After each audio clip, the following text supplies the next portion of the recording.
Tonight, the Sixers return tonight, and Harden plays on the Wells Fargo Center floor. Welcome to the Farzy Show, everybody.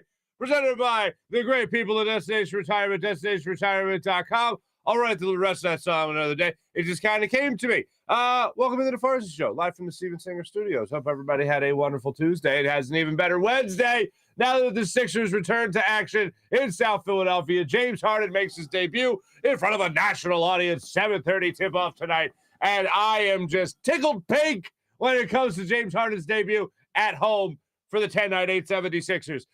It just felt like these days were dragging. These days were dragging so much. We get to bask in it tonight. Finally get to see him introduced. I'm sure we will get a little clip of Matt Cord for the first time saying, James Harden, whatever. And we'll hear him say, James Harden for three. We'll get to hear that. I am beside myself with excitement for the electricity that's going to be coming out of the Wells Fargo Center. And I live in the great city of Philadelphia. I feel like I'm going to be feeling that energy radiating off of South Philadelphia throughout the rest of the Philadelphia area. It is going to be incredible tonight. A long-anticipated, long-awaited 76ers debut with James Harden. Can't wait for it. Another thing also occurred to me about that game, and the guy that he's replacing in that Ben Simmons fella, we'll get into that in just a minute. We're going to get into Major League Baseball and how Major League Baseball is not happening for, at the very least, the first week of the season, the first two series of the season. And one of the things that really jumped into my mind, and look, I've been walking you guys down this path for quite some time. You guys know my expectation was that they were going to be locked out, that games were going to be canceled, and that baseball was going to take a major hit for this, and they are taking a major hit for this. And I know it's easy to point to the commissioner of any sport and go, this is your fault. I know it's easy to look at the owners, the bosses, and say, this is your fault. I don't care whose fault it is, to be honest with you. Am I more lenient? Am I more likely to side on the workers, the players in this instance, than I am the bosses, the owners in this instance? Yes, and generally speaking, I will side with the workers or the players before I side with the owners. Like that's just kind of how I'm wired, right? And this is somebody now who I'm not an employee anymore. I own this business, the Farzy Show. So I get when you have to think about distributions and all that. Still, I will side on the players' side of things. I will not side on the bosses. It's just hard for me to do. I can't, especially when you're talking about splitting up a $10 billion pot, which that, in all honesty, that part of it I can't relate to. But baseball, regardless, takes a major hit, and we're going to introduce a new segment on the show today called Not for Nothing. And my first target will be baseball. Not just the owners, not just the players, but baseball in general. I think it is disgraceful what they have done, and I will take them to task in this new segment that we'll be doing a little bit after the chat check today. So we'll have some fun with that. Oh, fun? Not really fun. Not fun to scold anybody, but that's what we'll do today. I did see some tweets from some players yesterday that I think summed up things rather well. Ian Happ put this one out there yesterday. Now he's considering being a barista for at least 2 weeks. Apparently he started a little coffee thing as a joke called Lockout Brew, and now it's a real thing. So apparently Ian Happ is considering becoming a barista, so we don't have to worry about what he'll be doing. That's good. We also saw this yesterday from Anthony Rizzo. To the fans, we'll miss you the most. To the younger generation of baseball players, this is for you. And I do think, and like I said, I'll get to this a little bit more later, I think what the players are doing is very novel. They are fighting for the younger generation of player. And I know every time there's a labor dispute in sports, they always say, we're not doing this for us right now as much as we're doing it for the next guy, right? Football went through something huge when they decided to take a lot of money away from that number one overall draft pick quarterback and say, all right, they get capped out right here. We're going to, I think it was Sam Bradford was the last guy to get paid as a rookie. But we're going to cap that right here and make sure the older players that have already put their time into this game are making more money. They did something very similar. But it's a very interesting thing what's going on right now in Major League Baseball, where they're taking the opposite approach. They're making sure that the younger players are getting taken care of before they hit arbitration. And one of the biggest sticking points here when it comes to the numbers game is that pre-arbitration number for the bonus pool. Right now, Major League Baseball has it at $30 million. That's where the owners have it. And players want it to be up to $85 million. So that's a big sticking point in the negotiation. The other big sticking point is an $18 million difference in where they're at right now with tax threshold. The owners have you at $220 million, while the players have you at $238 million. So they need to make up that $18 million difference somehow, some way. And this is why baseball is taking this hit. Because they're forcing sports fans, baseball fans, to become accountants. That's what they're forcing us to do.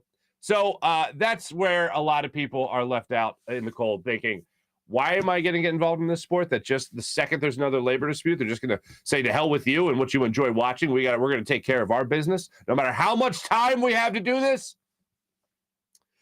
One of my main points of my not for nothing coming up a little bit later. So one of the things that crossed my mind is how my first thing I thought of really was Bryce Harper. We have in Philadelphia the MVP of the National League. We came very close in this city to watching our team in the postseason for the first time in a decade. And some injuries hit him. Rhys Hoskins got hurt. Some slumps happened with some other players, but came very close to making it to the postseason. And even though we didn't get that, we at least got to watch this epic ride for the second half of the season, a little bit more than that, with Bryce Harper going on this amazing tear to the point of becoming the NL MVP. And now, after signing this guy to a $330 million deal, we had to watch a shortened season after the pandemic, and now we have to watch, when that labor dispute stopped, now we have to watch at least the first two series of the season, at least right now, the first two series of the season without Bryce Harper playing. I don't think this ends anytime soon. I know they're supposed to be back at the negotiating table tomorrow. They could be back at the negotiating table as early as tomorrow, on Thursday. But for me, I think if you're getting to the point of already canceling games, it's just a matter of time before both parties say, all right, well, we can keep canceling games. All right, fine, keep canceling. And it's only going to go so far, where the players are going to say to themselves, well, we're losing more money than anybody here, so we got to cave. As Tony Clark said yesterday, it's the ultimate weapon that the owners are using right now, the lockout. And that is something that players are, unfortunately, the vast majority of them are going to be taking the major hit. Because what is it, like 18% of players are making, the millions upon millions of dollars in the league. And we always argue about the billionaires versus the millionaires. And that's true for a lot of guys, especially the guys that have been in the league for more than a couple of years, who've amassed at least $1 million, not per year, but at least amassed that much. For me, I just think it's just another horrible look for this sport. And this is coming from a guy who was a baseball first guy his entire life. So we'll get into that a little bit more later today. Barstool Smitty. Smitty will be joining us. Adam Smith from Barstool will be joining us a little bit later in the show to talk about his excitement level for James Harden. And I want to make sure I was clear on something from yesterday, because I got a little flack in the comments after the show about DeAndre Jordan. I would sign DeAndre Jordan. I would do that. The only thing I was trying to convey yesterday was the acknowledgement that he's no longer Clippers DeAndre Jordan under Doc Rivers with Chris Paul and Blake Griffin out there. Like, he's not that guy anymore. I want to acknowledge that. And I know a lot of people looked at Andre Drummond and said, oh, that guy's cooked. Andre Drummond, 28 years old. DeAndre Jordan, 33 years old. There's a big difference in those 5 years for a player. Now, Andre Drummond was already a starter when he came to the 76ers. He had been a starter throughout his entire career. He already had to accept the fact that coming here to Philadelphia, he wasn't going to be the number one guy, nor should he be the number one guy, not just because it was Joel Embiid playing here. Well, a lot of teams in the league, he'd be coming off the bench.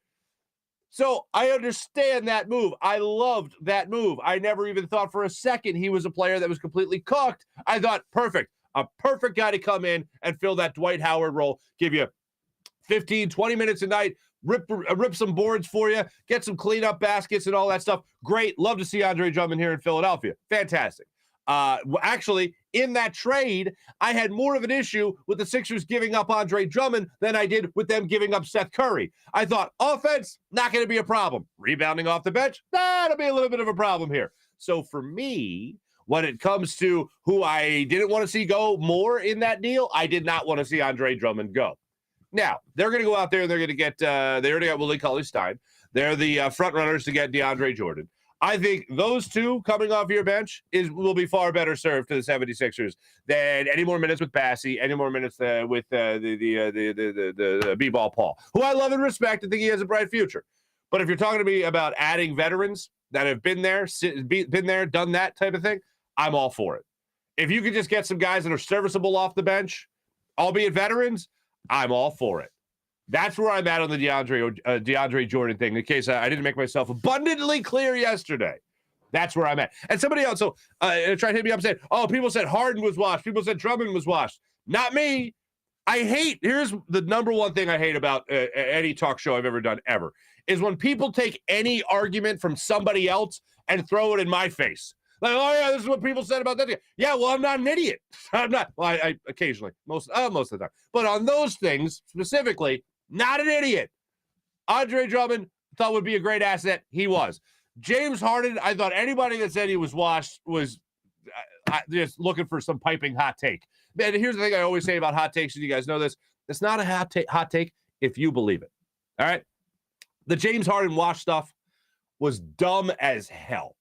That was never something that I thought was real for the 76ers. I knew he was playing on a team that was in turmoil with Kyrie Irving and his status, Kevin Durant, his health, his status. I knew they weren't exactly doing what they thought they would do when they originally came together. And as things continued to go on, I realized more and more how true it was that James Harden ultimately wanted to be in Philadelphia to begin with and never wanted to play in Brooklyn as his number one destination outside of Houston. So all that coming together makes me feel a lot better about the whole situation and nothing being washed. As far as DeAndre Jordan goes, nothing what he used to be. Not at all what he used to be. But if he could cook up a little something here in Philadelphia coming off the bench for 10 to 13 minutes a game, yes, please, and thank you. Especially when it's Doc Rivers, a guy that knows what he can get out of DeAndre Jordan. I'm all for it. I'm all for that deal. Is it a game-changing deal? Is it they signed DeAndre Jordan? Now the championship's really in the bag. No, it's not that at all. It's like, all right, nice little player off the bench. That's great. What is he, 7 foot? A nice player off the bench. There you go. So that's where I'm at in the whole thing when it comes to the Sixers and what they could be adding through the buyout market with a guy like DeAndre Jordan. So let's party as far as that goes. That's what I want to see. Flyers lost yesterday again. They did not win 2 in a row. It wasn't pretty. It was 3-0 loss. Cam Atkinson overhit though on shots on goal. Shots, huh? He had 5, so hopefully you guys crushed that. But other than that, we're not sitting in a good spot. This is what I look forward to tonight, and I'm going to try to recruit some people. If you're going to the game, hit me up. If you're going to the game tonight with the Sixers, hit me up, please, and thank you. And here's why. I want to put together, you guys saw the thing we did with Graph earlier in the week. I think it was Monday. We rolled it out there. Here's what I want to do. I want to get people leaving the game or at halftime. Hit me up. I'll send you a link. I'll bring you in. We'll record it live to tape, as we like to say in the business. And I want to air it on the show just to try to give this audience, you guys, what it was like down there. Like, we can all watch the game. We can all get a vibe. But to actually hear from people that were at the game, let me know you're going down there, and I'll hit you up, and we'll try to exchange a link, and you guys can jump on. I'll record something with you, and we'll have some fun with the atmosphere down there at the Wells Fargo Center. And James Harden making his debut tonight. James Harden debuts tonight. Thank you very much. That's what I want to say. I'm just going to break into song because I'm just so damn giddy. That's where I am right now, folks. That's where I'm at. You know what else makes me giddy? DestinationRetirement.com. That makes me giddy. Michael Seibert, my man, Pots and Pans. Mike Seibert, retirement income certified professional, is a financial advisor for Eagles and Sixers fans only. Everybody else, hit the bricks. His firm, Destination Retirement LLC, is a full-service planning firm and a partner of 1847 Financial. Mike helps clients with the accumulation years and distribution years. What's the difference? A lot. That's why I got to listen to my man Mike Seibert. Have you figured out how much you'll need per month when you retire? How much your retirement income would you like guaranteed no matter what? Do you want to protect any assets from downside market risk? Do you have a written plan? We need to check out my friend Mike Seibert. If you have questions, if you need answers, if you have assets over $250,000 or more, Mike will create a written plan to help offset your retirement expenses free of charge using software from Retirement Analyzer. So make sure you check him out.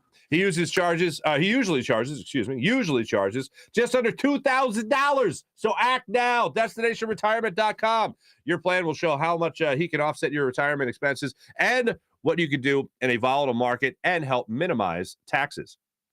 With over 30 years of experience in the financial game, Mike Seibert is committed to helping Eagles and Sixers fans get to and through retirement, running through first base. Oh, remember baseball? If you can reach Mike, you can reach Mike at 484-275-6035. That's 484-275-6035. 484-275-6035. Or visit destinationretirement.com. Click on Find Out at the top of the page and fill out the questionnaire to see how prepared you are for retirement and to sign up for his newsletter. He'll get back to you and talk to you about how he can help. And as always, go Birds and play the song, destinationretirement.com. And, of course, every day we come to you live at 6 a.m. from the Steven Singer Studios. Steven Singer, IHateStevenSinger.com. Every day, the perfect price. Some people try to roll out a promo code. Not Steven Singer. Some people say, oh, here's a discount on Monday. No, there's no discount. It's always the discount, the perfect price every single day. Other jewelers like to mark things way up in front of you just to mark it down a couple of bucks, make you feel like you won something. You feel like you got to negotiate. Guess what? Even if you think you won, you lost. Except it's Steven Singer. That's why other jewelers say, I hate Steven Singer. And that's why some people that are, oh, yeah, I'll buy you a diamond. They don't want to buy a diamond. You know why? Because they hate Steven Singer. He makes it so easy to buy a diamond. Makes it so easy to get engaged. All the excuses go out the window at Steven Singer Jewelers. You get walked through everything by a real jewelry expert. You get treated like family, and you don't have to worry about haggling, negotiating. No, you don't have to worry about the person next to you is paying less than you. Oh, that other person got that better deal. How come I didn't get that better deal? No, everyone gets the great deal. That's the perfect price. That's the beauty behind the perfect price. One place, one price, the perfect price every day at Steven Singer Jewelers. Online at IHateStevenSinger.com. That's IHateStevenSinger.com. That's Steven Singer Jewelers. My good friend, Steven Singer Jewelers. Without further ado, let's break it down, ladies and gentlemen. When it comes to all things 76ers and a little on baseball, we get into it here with my man Adam Smith, Smitty of Barstool, as he joins us on the Rothman Orthopaedics guest line.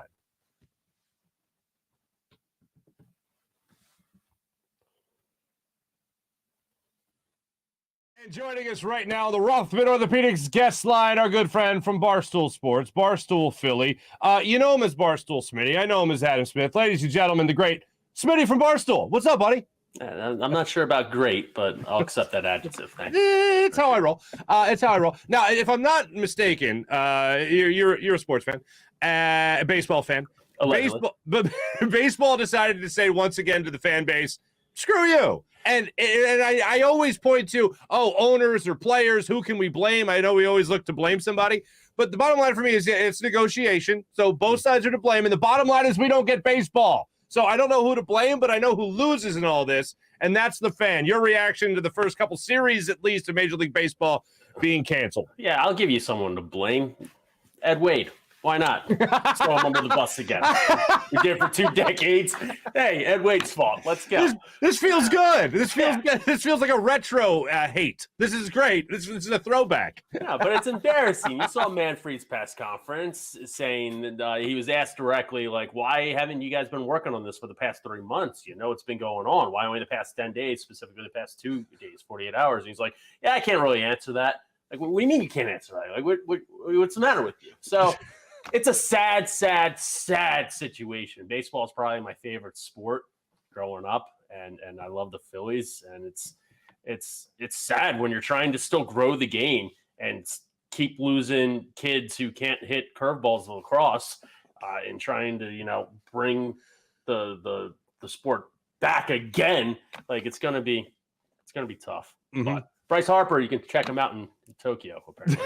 Hey, I'm for it. I'm for it. But that's an interesting thing because I was a baseball first guy my whole life, and now basketball and football have really taken over that. But tell me if this would apply to you too, because this is how I'm taking all this in with baseball. And we're going to get to James Harden and the Sixers and the real big story in just a second. But just tell me if this applies to you as well. Baseball's always been number one for me, but now it's become more like hockey. Like now I will just probably be a Phillies fan, but not necessarily a baseball fan. Like on any given night, I just won't turn on a baseball game randomly and watch it. I won't do that in hockey. I'll just watch the Flyers. That's where baseball has gone to me. It's diminished me to just caring about my local team, just like in hockey. That's the same level for me now. I find that unfortunate considering it's been a huge fall from grace for baseball in my life. Yeah, I can see definitely that happening with a lot of people.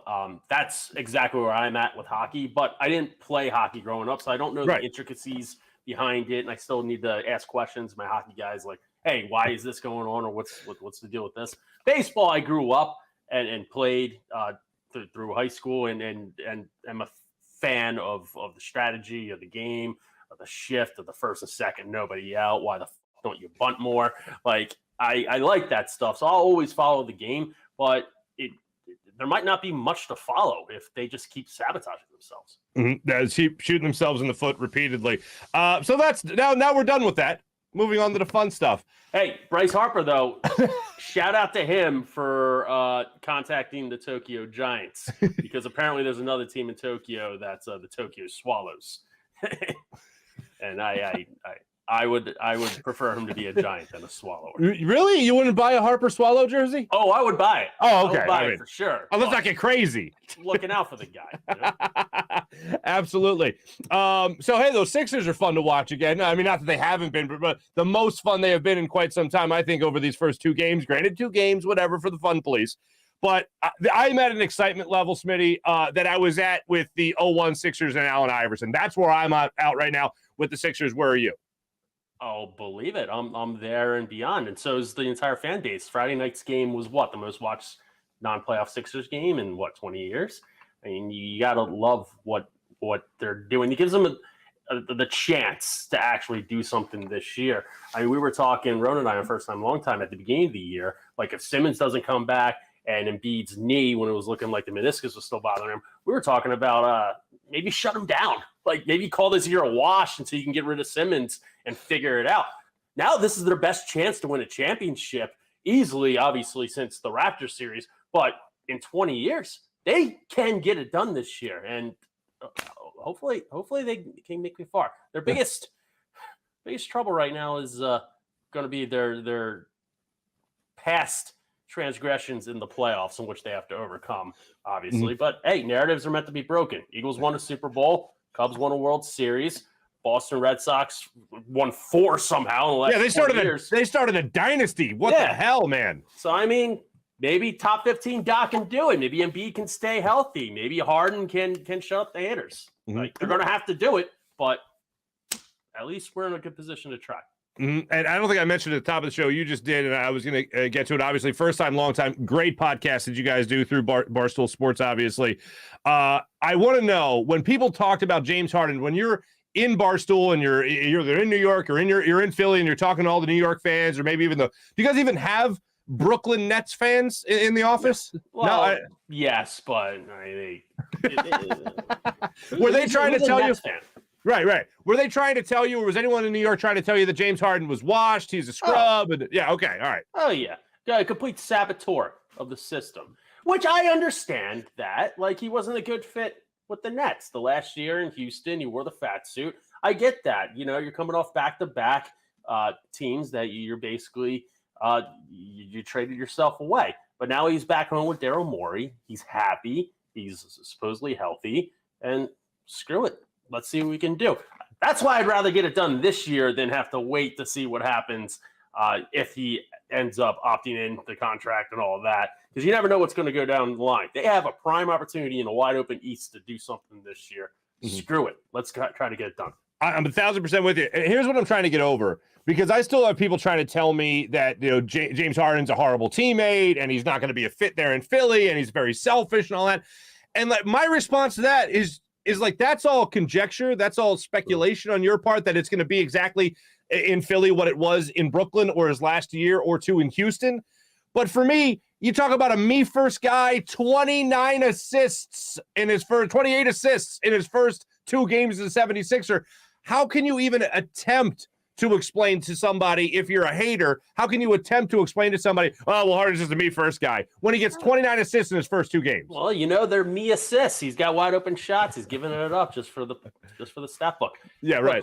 Look, I obviously watch the Sixers, but I don't watch every game across the NBA, especially the Western Conference. So you hear narratives about James Harden, and you look at the stat sheet. The stat sheet's great, but you don't know what he is as a player until you watch him every night. I undervalue just how much of a first ballot Hall of Famer he really is. And you could see that even just from the first 2 games. There are 3 things that he brings to the Sixers team that just are astonishing to me that you can tell, and hopefully they keep going. Number 1 is his passing. Like, you saw he's averaging 10-plus assists this year. That's all well and good. I just assumed that was based off his scoring threat. Like, he get double teamed, he dish it off, or he drive and find the open guy. This guy has vision that is impeccable. I mean, he's 20-20 on the court, up and down. I don't want to say he's Magic Johnson-like, but it's ruthless out there on the court with his vision. And James Harden, passes how Ben Simmons thinks he passes. Like, we have arguably the best passer in the NBA. Like, he can do it all out there. And number 2 is obviously the spacing, but the teaching he's given to Maxey and Thibault. Everybody is a better player out there with James Harden and the double threat, besides Tobias Harris. But he'll hopefully figure it out, like, at some point, make his open shots. And the third thing, which Joel Embiid called him unstoppable, and obviously, like, they're going to be stopped at some point, even minimally, but going to the foul line 57 times in 2 games between James Harden and Joel Embiid, that's as unstoppable as it gets. Not only is it free buckets, but you're changing the game flow so much and dictating everything. You can't go on a run against the Sixers because, whoops, James Harden or Joel Embiid is just going to go to the foul line, stop play for 2 minutes. Like, that is one of the most undervalued things that I think we can see out of a Sixers team in a long, long time, and they're going to take full advantage of it. And here's where I go with this. And you said the buzzword that absolutely is what I was waiting for in the Ben Simmons era with the Sixers, and that's that spacing word. James Harden's offensive capabilities create that spacing that opens up things for Joel Embiid, Tyrese Maxey. It will eventually, I believe, open up things for Tobias Harris later in the season. But his presence on the court and his versatility on the court is what makes those passing lanes open and gives his other teammates opportunities to score. With Ben Simmons, and it's no breaking news, as I've said earlier on the show this week, it's no breaking news that you're getting a better player when you trade Harden for Simmons.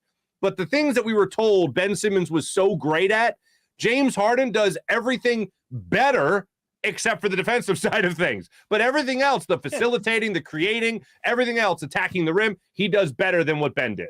It's just nice after all this process. You're finally seeing someone not talking about it, somebody who's actually being about it. Exactly. Yeah. And we actually have a player other than Joel Embiid that can go out there and ball. That's what we've been waiting for. And even last year when Simmons was about to be traded at the deadline for Harden, obviously it worked out better because we didn't have to give up Maxey or Thibault this year.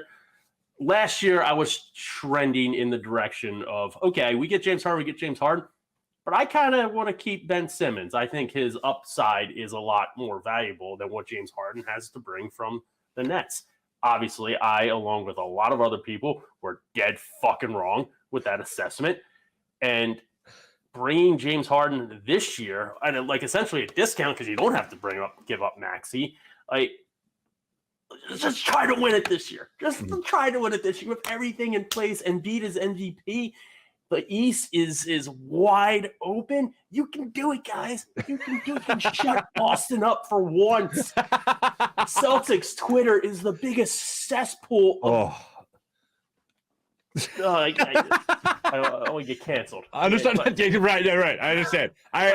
You say no more. I get it. You've said enough. Getting heated here.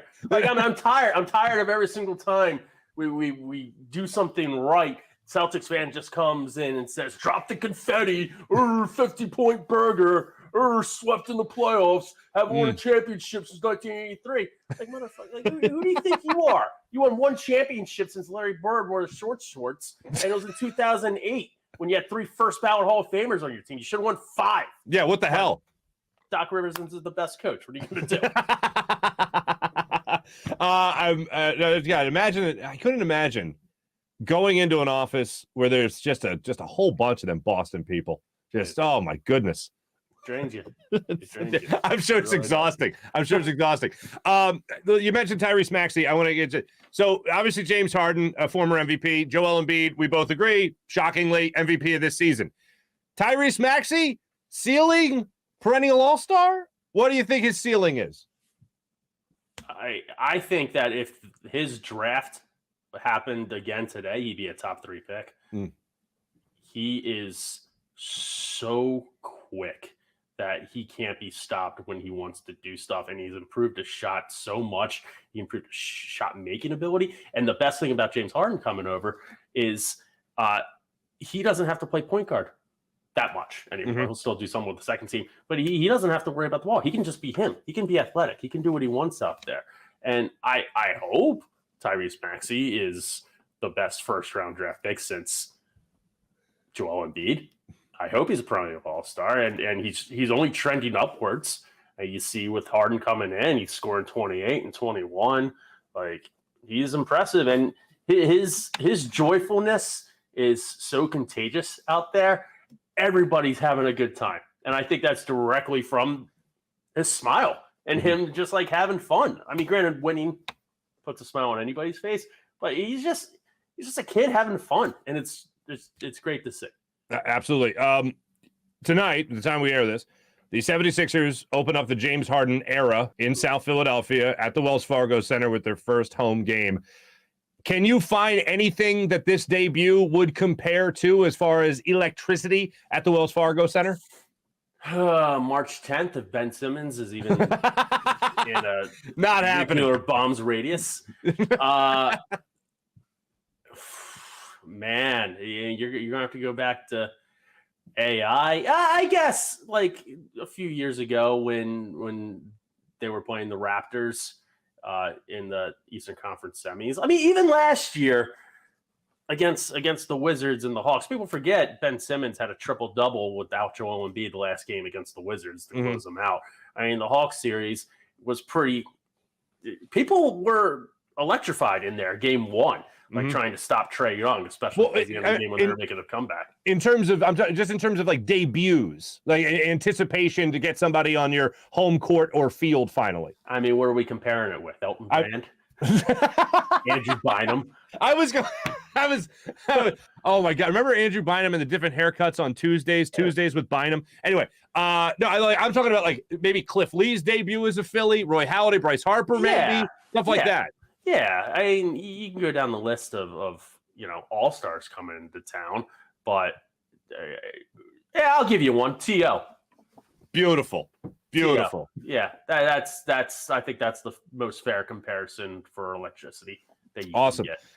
Expectations for this team right now that James Harden is obviously just dealing as a Sixer. What's your expectation for this year? If they don't make it past, I'll tell you what should happen if they don't make the Eastern Conference Finals, which is the minimum of where they should be. If they don't make it out of the second round, I don't care how, Doc Rivers should be gone. Like, if they're healthy, they need to think of a complete overhaul of their coaching staff and bring in somebody who can like work a little better with what they got. Okay. I think Eastern Conference Finals is fair. I think they could go up against a Bucks team that is struggling right now a little bit, but who could be rolling and they could fall. I could see them losing to the Nets. I mean, Heat and probably not. Healthy Bulls might be giving them tough. Celtics, they better not lose to. But I can see them losing the Eastern Conference Finals. Okay. And if that happens, you kind of throw your hands up and be like, okay, try to get them back next year. But I fully expect them to not only be there, but but in the finals. All right. Smitty from Barstool. Barstool Smitty. Also first time, long time podcast, which you guys got to check out. You might want to play a little game with you here. It's the first time we've had you on since we started this little game called Fast Five. 5 random questions. Nothing too crazy. You want to jump in? Oh, I'm wet, baby. Let's do it. Here we go. Maybe a little musical accompaniment, too. Let's see if we can get this going. Bring the band in. There we go. All right.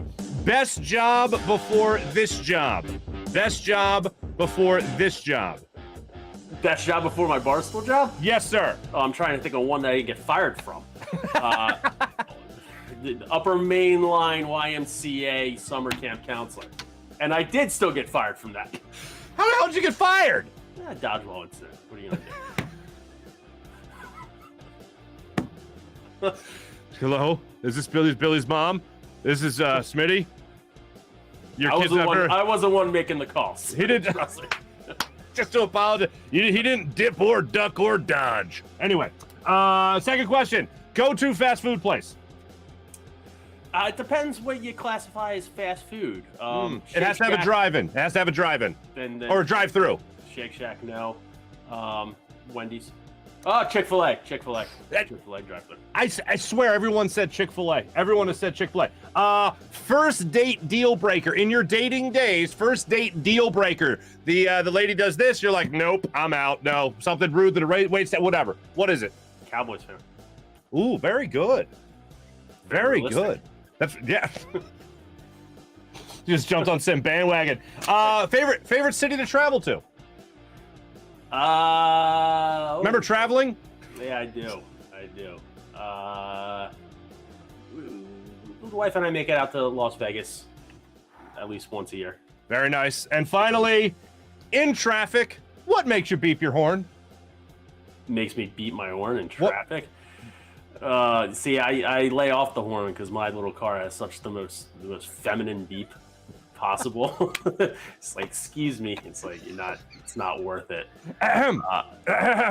So I can't remember the last time I've actually beeped.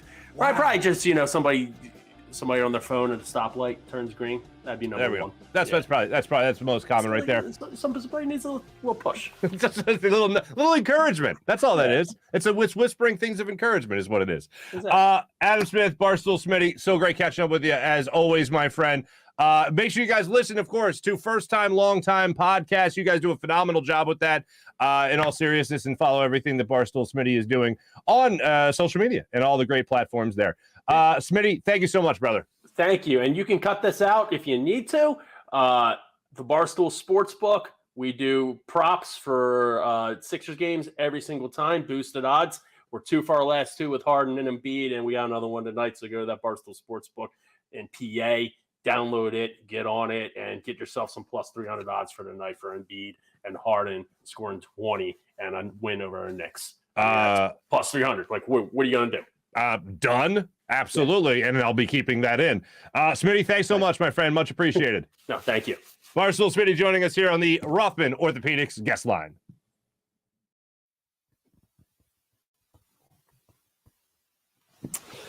My thanks to Smitty for jumping on the Rothman Orthopaedics guest line and talking a lot to us about James Harden, short shorts, and pegging kids in dodgeball.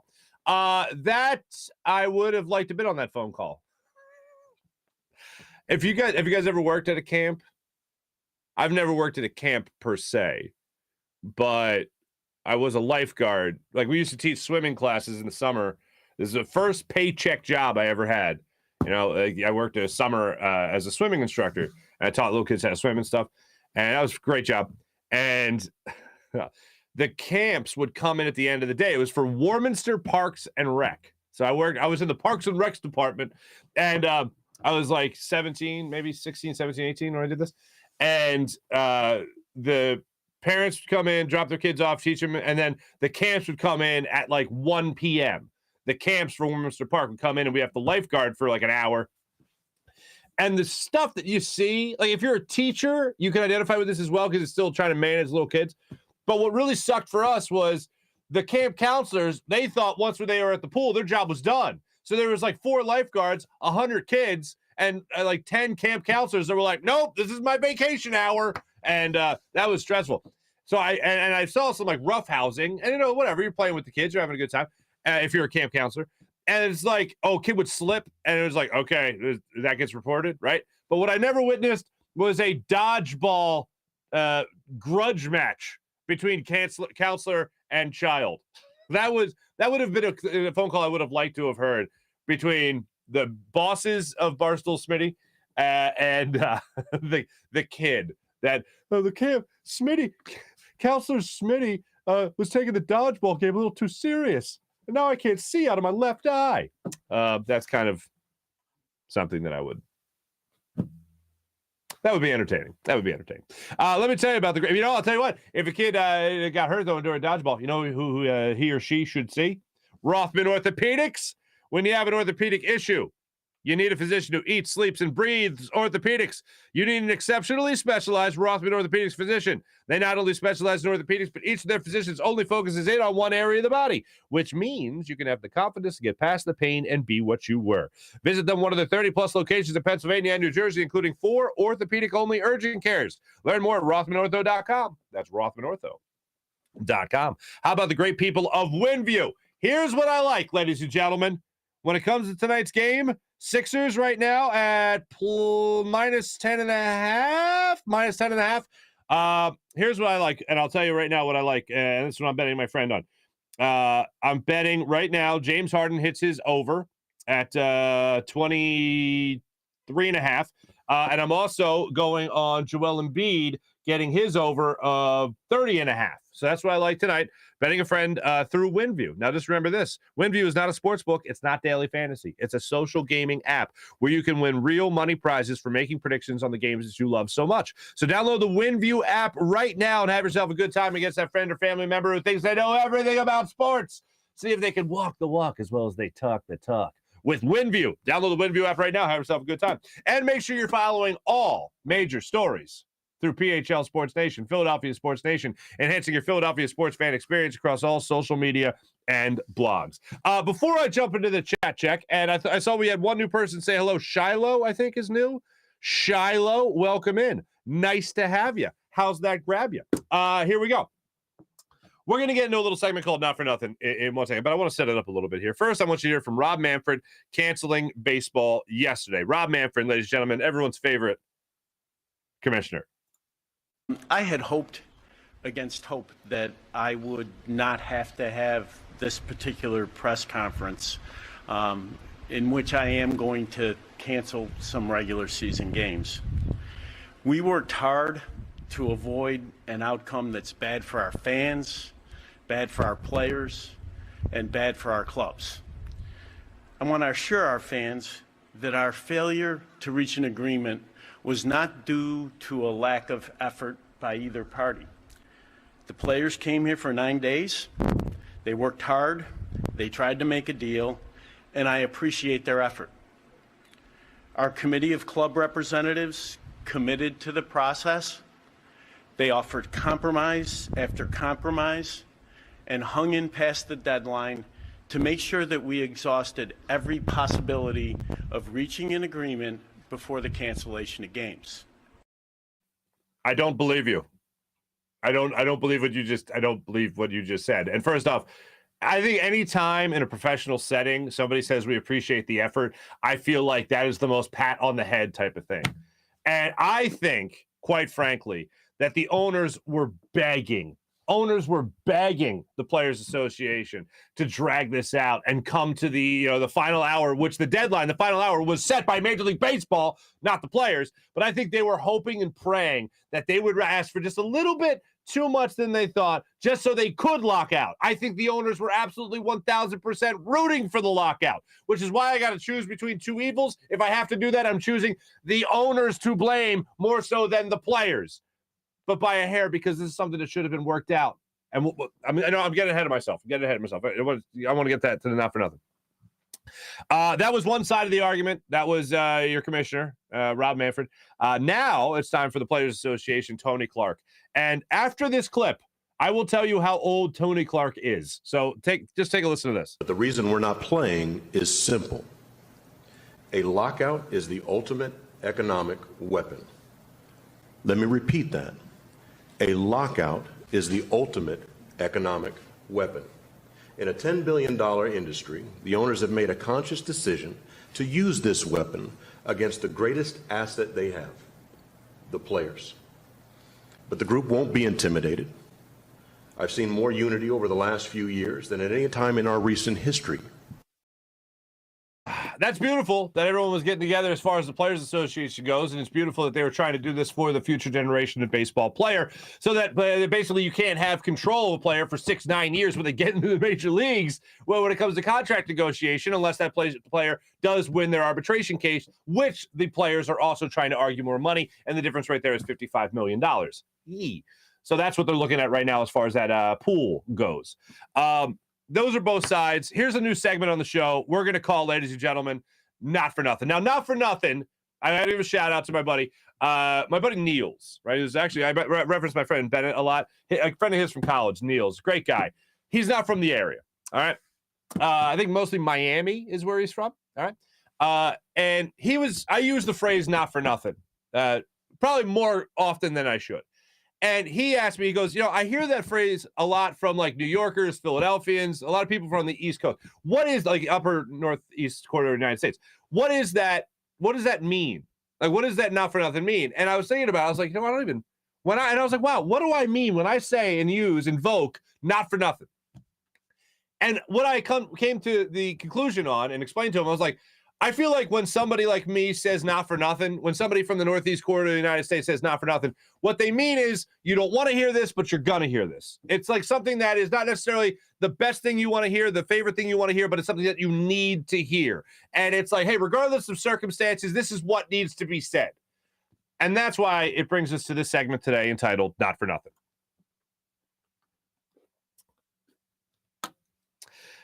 Ladies and gentlemen, and Major League Baseball and Players Association, not for nothing, you ain't who you think you are. You're not the NFL. This is not 1940, 1950, 1960, 1970. This is an era of baseball on a steep decline. Exhibit A in all of this is the ratings from the World Series, which a quick Google search will break it down for you in a perfect illustration, exactly where you're trending in terms of how much the biggest stage in your sport matters. That's what you call a downward trend. That ain't anything worth bragging about.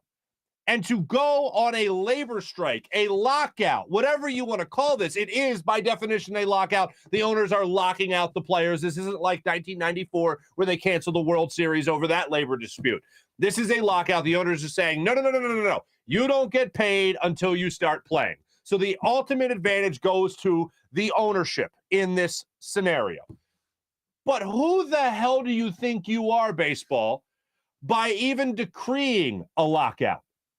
Do you still think you're as popular as you once were? Over the last 20 years, you have seen the steady decline in the biggest stage you have to offer in terms of the World Series. Your sport does not matter as much to the public as it used to be. I grew up, and this is coming from a #1 baseball fan growing up. There was nothing else that could touch baseball in my life as far as fandom went. And now we're being robbed of that.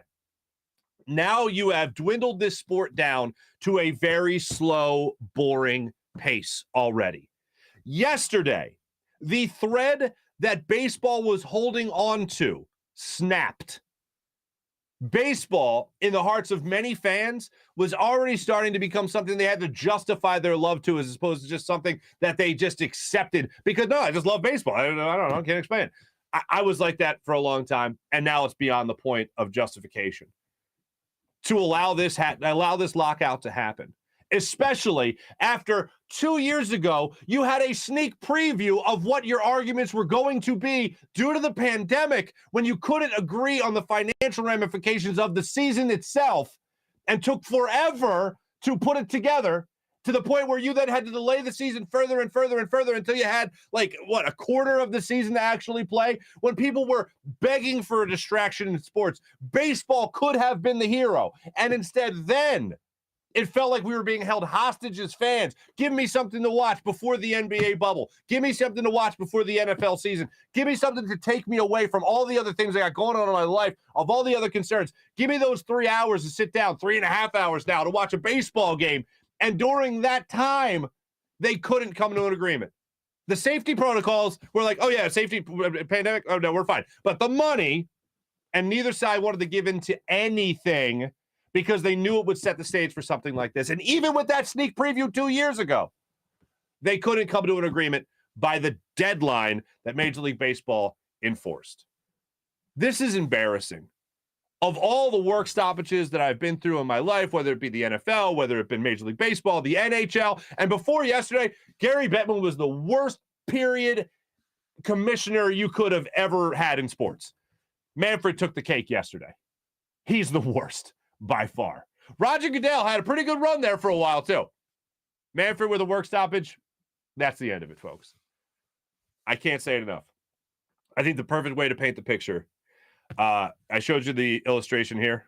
That's the ratings. Here's a chart that depicts how the fans feel towards Major League Baseball right now, which is, I think, accurately describing how everybody feels about it. And as far as I'm concerned, that thread that baseball is holding on to snapped yesterday. And for all the people that look forward to these games, for all the people that wanted to see Bryce Harper another year of his prime in South Philadelphia, you're going to get robbed of that. And I don't think it's just going to be for these first two series as it was laid out. I think this is something that is going to drag on and drag on and drag on. And that's really unfortunate to the young people that really want to watch this game. It's really unfortunate to people of all ages who just grew up loving baseball. But for me, as I said earlier in the show, and I have been saying, baseball for me has now officially fallen into a category where I'll always root for the Phillies. That's just in my DNA. I can't change that. But in terms of being an overall sport of Major League Baseball, an overall fan of the sport in Major League Baseball, I'm not nearly what I was, and I won't ever be what I was when it came to having baseball as my number one. Football and basketball, I've moved into that category, and now I have become in the sport of baseball, much like I have become in the sport of hockey. I'm a Flyers fan far before I'm a hockey fan. I'm going to be a Phillies fan now far beyond what I have been as a baseball fan, and that hurts. Because when you grow up with something as your number one sport, and a lot of you can identify with this in any sport, if it's hockey, if it's baseball, if it's basketball, whatever it might be, when you grow up, it's just part of your DNA. It's just part of how you're built. And you have so many memories tied to that sport being your number one. And baseball saying, no. You guys sit there and you hold on a minute while we work out the millionaires and the billionaires, and we try to split this pot of $10+ billion. That's really hard to explain to somebody, especially coming off of economic turmoil, being in economic turmoil as a country. That's really hard to explain to people. And I knew this was going to happen 2 years ago when we went through the pandemic and they took forever to decide something. And what do you know? Here we are. Baseball and what it used to be, folks. And I think we all know that.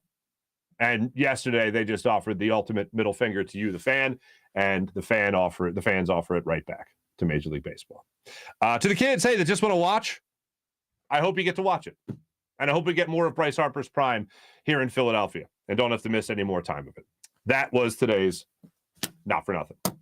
Let's get into our chat check, ladies and gentlemen, see what the good people of Philadelphia have to say and the sporting world around us. See what you guys are up to. Notice the chat was popping. Absolutely popping. What is happening here? There we go. All right, here we go. Mally, good morning, Mally. Nice to have you. Nice to see you. Fuji, what's going on? Peeps, a few hours away from Happy Harden Days Wednesdays. Damn right. Fuji was Mally, what's going on? Dan, hello. Enjoyed the little opera skit, Mark. Opera, Mike, come on. West Side Story, bro. Tonight. I was once shark number 3 in Archbishop Wood's production, 1998 of West Side Story. My brother was Tony. My older brother was Tony. I was shark number 3. And what's funny about that is, we didn't really have a lot of diversity in my high school at the time. Now it's very diverse. But it was just funny because all the Italian kids were the Sharks and all the Irish kids were Jets. It was like, all right, Italians, you get over there. And you Irish kids, you get over there. You guys are now Jets and Sharks. And it was like, oh, go. Okay. Honest to God. True story. All you Italian kids over there, all you Irish kids over there. All right, anyway. You guys are the Sharks. Shark number 3, Marc Farzetta. Pretty sure it said that in your playbill. Sponsored by Altamonte's Italian Bakery. Italian market, excuse me. Love you, Vince. What else we got here? Dan Schwartz, what's up, buddy? Mullet, what's going on? Nice to have you. Oh, a serious banger. Thank you. James Harden 2 Nights song. That's a serious banger. Shiloh, first time in the live chat. I see everybody welcoming you, Shiloh. Shiloh Holmes. I like that. Nice to have you, Sean. Nice to have you. JD, what's going on? Kevin, hi. John, Cheeseburger, Farzy in Society. How are you? Carter, rest in peace. Major League Baseball. JD, it's like a divorce. You're only hurting the kids. JD, I don't mean to laugh at that, but that's very true. John Cheeseburger, welcome, Shiloh. We'll give you the official live tour. Avoid the CT thumbs. I'm just going to say CT. And just wait, more on that to come. Build up your hate for Mike Sealski. That's very good. And we hope to get an extended Farzy show. I can tell you one of those things is going to happen. JC, don't forget the weather girl. That's very true, Mally. Thank you. Kyle, what's up, Kyle? I'm not defending the owners. It's pure greed, but it makes sense for them to hold out. Yes, from a business standpoint, like if you're hired to conduct the business for Major League Baseball, for the owners, this is the tactic you use, where you have the ultimate upper hand now. Because yes, some of these players are set for life. They don't have to worry about money. But the vast majority of these players are not set for life at all. And I've known enough minor leaguers in my time. And by the way, I got invited up. I think April 5th is opening day at the Coca-Cola Park for the Iron Pigs. I want to go up there, man. I want to check that out. But yeah, I do feel, honestly, I feel bad for a lot of these guys. Mally, Dan. Yeah, sure, Mark. Just hate DeAndre Jordan, you big meanie. Makes me sick. I didn't mean to be, but apparently I'm president of the DeAndre Jordan hate club. Whatever. Also, Shiloh, permanent show resident. Is it Dan Schwartz in the why is Dan in the corner? Why is Dan in the corner? Don't be in the corner. Biggest pay to productive gap. Shohei Ohtani, $3 million versus Simmons, $30 million. I'll never forget. I forget who it was, but I remember, this is how long ago this was.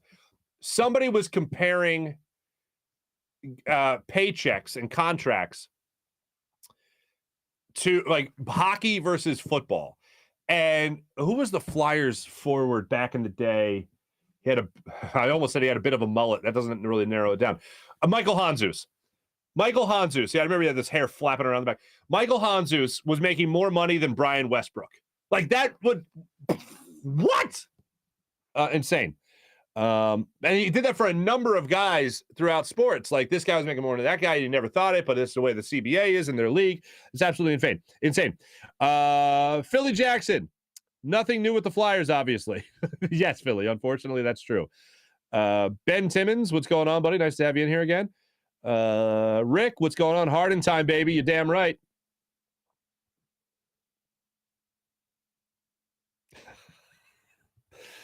Dan's apparently trying to make this a thing. Hard on for Harden. I guess that could be a positive and negative. All right. Jan, Fuji, baseball is just ruining themselves big time. Couldn't agree more. People agreeing with Smitty. Smitty's brilliant, so there you go. In Maury we trust. Howard, thank you. Finally, somebody worthy of our trust. But I also liked how Smitty was just like, oh, yeah, blame Ed Wade. And I'm like, damn right, blame Ed Wade. Now, actually, in retrospect with Ed Wade was the first guy I can really remember being like, they need to fire this general manager. That's because around the Ed Wade time is where I started to grow up, unfortunately, and it started to become, started to understand the business of things a little bit more. But the other part of it is that Ed Wade did so much for this franchise and will never get acknowledgement from the vast majority of the fan base. Utley, Howard, like, I don't need to go through the list. I think most of us know now. So it's like looking back in retrospect, it's like, Ed Wade, sorry, pal. But still, I think that he didn't deserve as much hate as he got. But I will say they needed to bring in the more veteran guy in Pat Gillick, because Pat Gillick had a great foundation. That great foundation was here because of Ed Wade.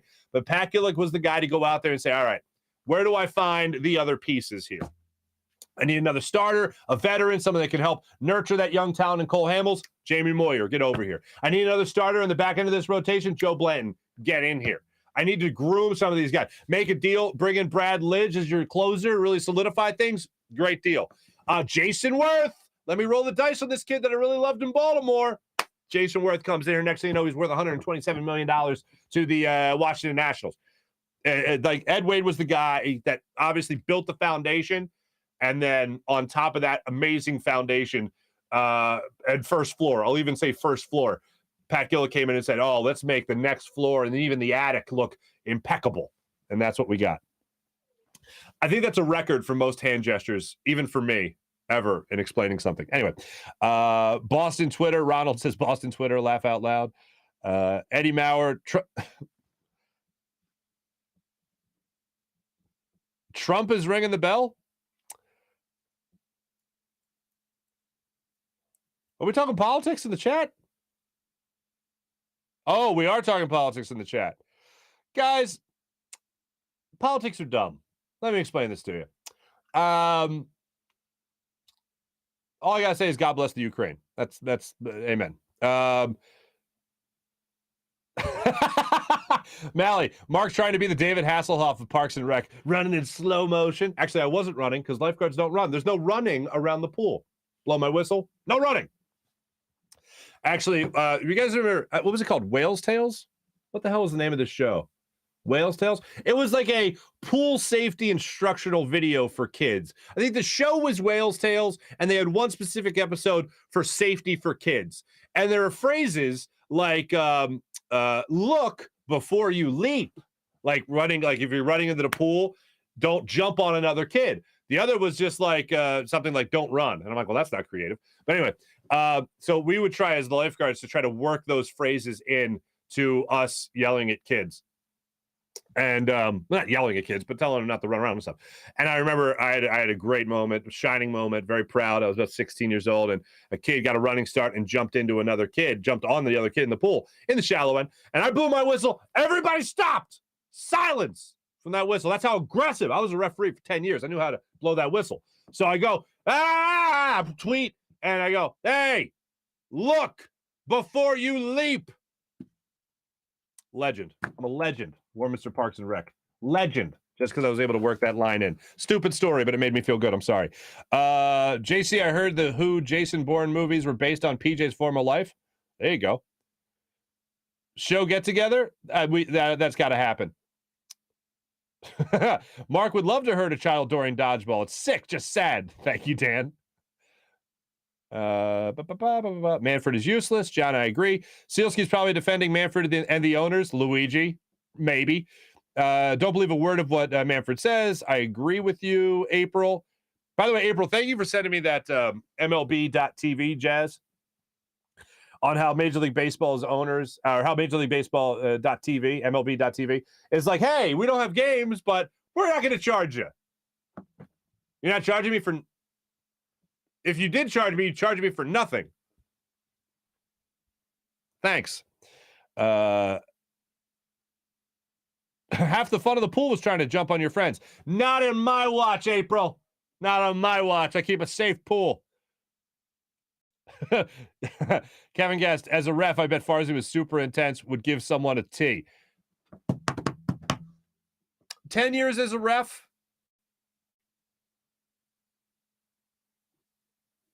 Maybe, I want to say most 3 technicals. I always felt that technicals, unless it was endangering one of the kids, and I ref from like 6-year-old girls to like high school boys. Like I refed a whole range. I always felt like as a ref, I tried to imply everything that I was as a fan, which is no one's there to see you as a ref.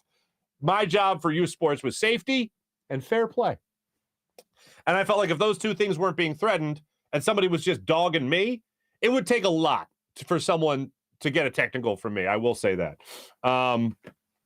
It would take a lot. And I think I might have given out like 3. Because the minute you do that, the minute it shows that you got gotten to. You know what I mean? And I don't like that. Still so effing mad about that email. Oh, April. Yes, I would understand why. Look before you leave. Ben Simmons' mantra when passing up an open dunk. Mullet from the top rope. Very nice.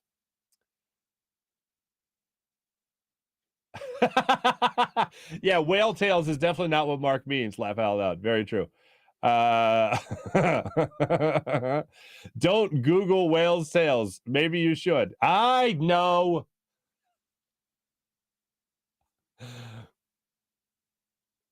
Jamie Moyer and Pat Gillick were the same age. John, very nice.